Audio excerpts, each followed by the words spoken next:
Bismillahirrahmanirrahim. Assalamualaikum warahmatullahi wabarakatuh. Sobat teman inspirasi, selamat sore semuanya. Ya, semoga teman-teman sekalian masih semangat berkebun dan senantiasa diberi kesehatan oleh Allah Subhanahu wa taala. Amin. Teman-teman, pernah ya teman-teman mungkin melewati bak penampungan sampah ataupun di pasar-pasar yang di situ banyak sekali tumpukan sampah dan baunya itu sangat menyengat, dia tidak enak. Dan biasanya apalagi bau ini akan semakin menyengat jika terguyur hujan, dan air dari sampah yang terguyur hujan ya, yang merembes atau mengalir kemana-mana itu biasanya akan mengganggu aktivitas orang-orang di sekitar ya, karena baunya memang tidak enak seperti itu ya. Nah, biasanya air larutan dari sampah-sampah tadi itu ya, itu dinamakan dengan air lindi.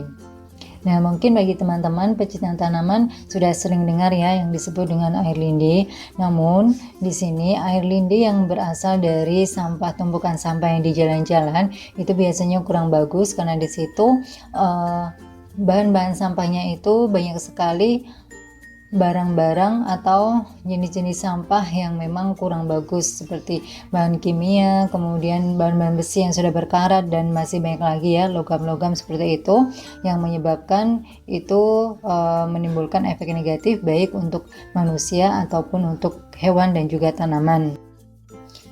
Nah, sekarang kami Taman Inspirasi juga akan membuat air lindi, tapi bedanya di sini air lindi ini yang bagus untuk tanaman, karena di sini bahan-bahan yang kita gunakan itu adalah bahan-bahan pilihan, bahan-bahan alami yang memang sangat bagus untuk pertumbuhan tanaman.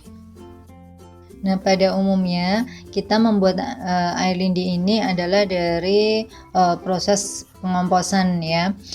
Nah, dan kali ini kami akan membuat cara praktis dari proses pengomposan yang minimalis ya, dari botol, agar air lindinya ini bisa langsung kita siramkan pada tanaman.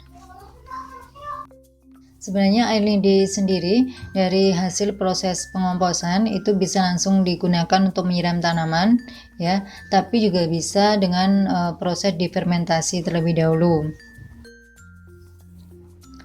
Dan untuk lebih jelasnya, berikut ini kami praktekkan cara membuat kompos minimalis dari botol yang langsung kami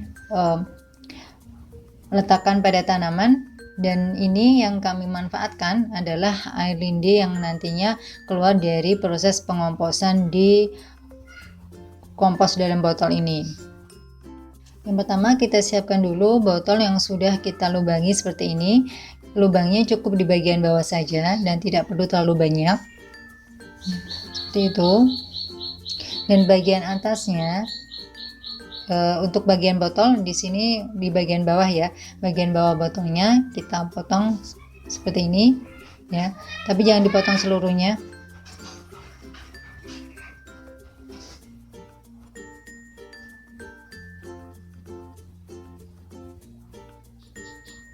Nah, kita potong menjadi seperti ini.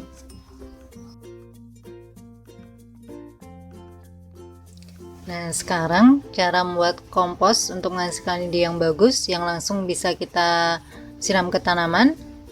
Kita tanam dulu botolnya di pot di sini, di media tanam dalam pot di sini ya. Posisinya seperti ini.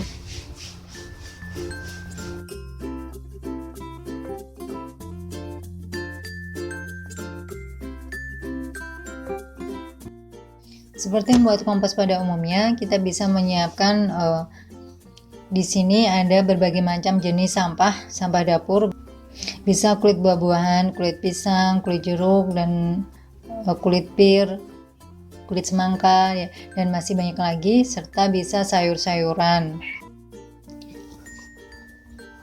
Nah, sebelumnya sampah-sampahnya yang sudah kita kumpulkan kita potong kecil-kecil dulu seperti ini Ya, di sini kami juga sudah menyiapkan air cucian beras yang sudah difermentasi untuk dekomposer.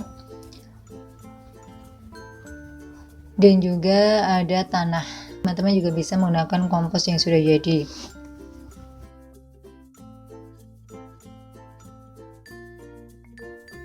Kalau kebetulan ada sisa sampah sedikit, bisa juga langsung dimasukkan di sini ya. Seperti ini.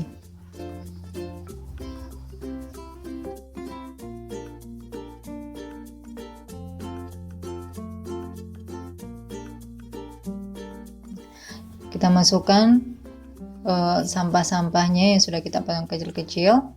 Kita beri tanah ya, demikian.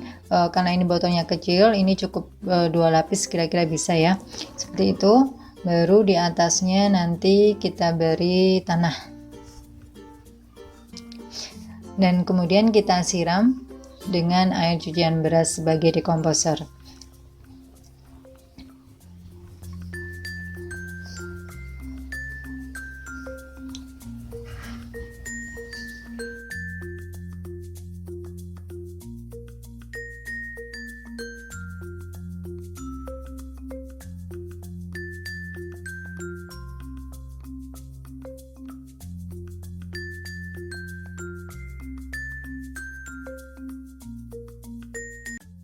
Nah, dalam proses pengomposan ini di dalam botol kecil ini nanti akan menghasilkan air. Nah, airnya yang dihasilkan dari proses pengomposan ini nanti akan langsung mengalir ke ini ya, media tanam dalam tanaman pot di sini. Nah, sehingga dengan demikian ini secara otomatis kebutuhan gizi atau nutrisi ini pada tanaman yang ada di dalam pot ini sudah terpenuhi ya. Kita bisa menambahkan bahan-bahan untuk dijadikan kompos di botol ini secara berkala ya. Jika sudah menyusut ya, kemudian kita siram lagi seperti tadi ya. Kita beri dekomposer, bisa dari air cucian beras tadi ya. Nah, seperti itu secara berkala, secara terus menerus. Dan nanti pada waktunya ini sampah-sampah yang ada di dalam botol ini bisa kita ambil sebagai kompos padat. Jadi di sini pada intinya pembuatan kompos minimalis pada botol ini adalah yang kita manfaatkan adalah air lindinya yang bisa langsung untuk menyiram tanaman dalam pot ini. Nah teman-teman, ini kan air yang keluar dari sini pot maksud kami dari proses pengomposan dalam botol ini kan masih air lindi murni. Jadi kita tetap harus menyiram ini ya, media tanam dalam pot ini agar konsentrasi dari air lindi ini tidak terlalu pekat ya. Di sini adalah gunanya ini untuk antisipasi jika terjadi overdosis ya. Apalagi kalau tanamannya adalah jenis tanaman yang kecil.